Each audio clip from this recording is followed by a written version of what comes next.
오늘의 진단 종목은 일진 머티리얼즈입니다.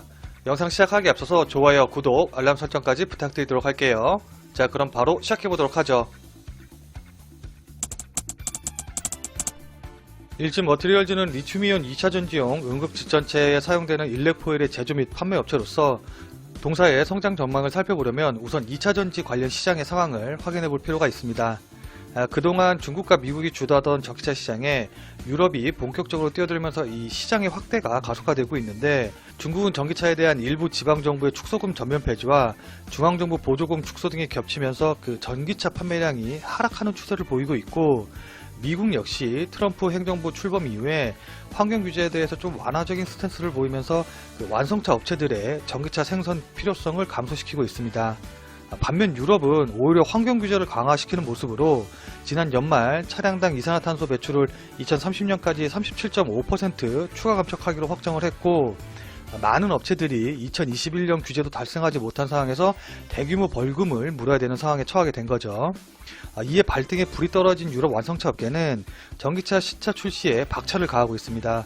폭스바겐은 순수 전기차 신규 모델 출시를 2025년 50개에서 2028년 70개로 확대를 했고, 2025년까지 25개의 전기차를 출시하겠다고 밝힌 BMW는 2023년까지 출시하는 것으로 계획을 2년이나 앞당긴 상황입니다.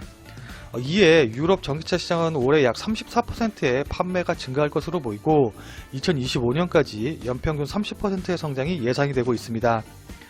국내 업체들은 현재까지 대부분 비중국 업체들과 배터리 공급 계약을 맺은 상태이기 때문에 대한민국 배터리 업체들의 시장 점유율은 올 하반기를 기점으로 점차 상승할 것으로 보입니다.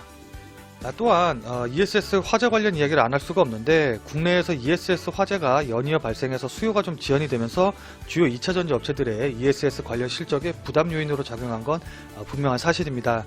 그러나 이는 단기적인 악재에 불과할 것으로 보이는데요. 정부의 재생에너지 확대 정책으로 인해서 풍력, 태양광 등의 그 재생에너지 성장에 따른 ESS 설치 요구가 동반 확대될 것이기 때문에 장기적으로 ESS 시장의 성장은 지속될 것으로 전망이 됩니다. 현재 ESS 2차조사위원회가 그 발화 원인과 대책을 논의하고 있고, 2차전지 업체들의 ESS 안정성 강화 조치가 이어지고 있습니다.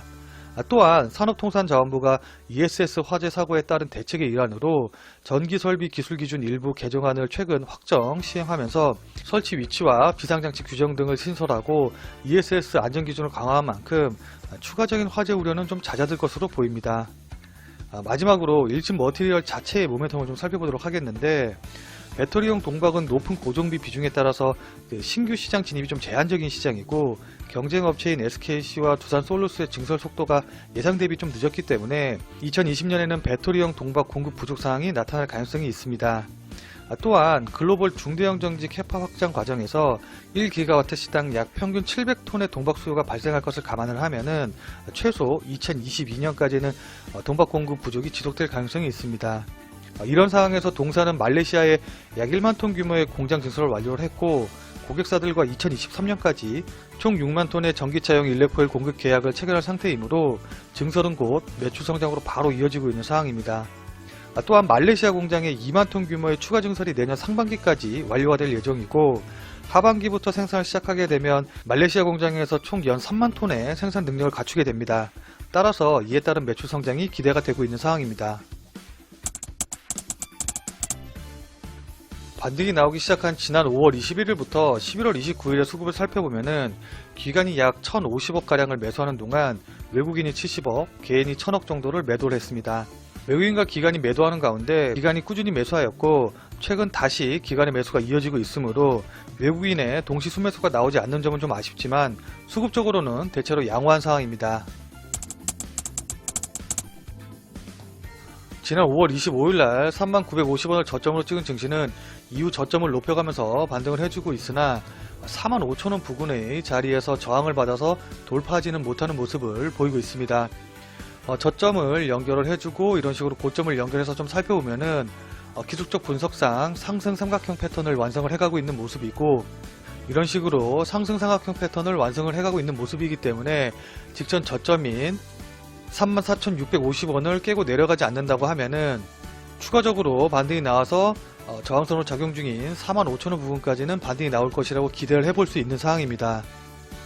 더군다나 이번 도전이 세 번째 도전이기 때문에 저항선호 작용 중인 45,000원을 돌파해서 움직이는 흐름이 나온다고 하면은 그 다음 저항선은 5만원 부근 가격대가 형성이 되어 있기 때문에 5만원 부근 가격대까지의 상승도 충분히 노려볼 수 있는 자리입니다. 따라서 손절가는 약 34,500원 부근을 잡고 목표가는 5만원 부근을 잡고선 대응을 하시면 지금 자리에서도 충분히 매수가 가능할 것으로 보이기 때문에 이 종목에 관심을 갖고 계신 분들은 지금 자리에서 매수도 한번 고려해 보시는 것도 좋을 것 같습니다. 이것으로 일진 머티리얼즈에 대한 영상을 마무리 짓도록 하겠습니다. 오늘 영상이 도움이 되셨다면 왼쪽에 구독하기 버튼 누르셔서 구독해 주시고 오른쪽에 동영상들을 확인하셔서 새로운 투자의 아이디어로 삼으시길 바라도록 하겠습니다. 끝까지 시청해주신 여러분 대단히 감사합니다. 다음에 또 봬요.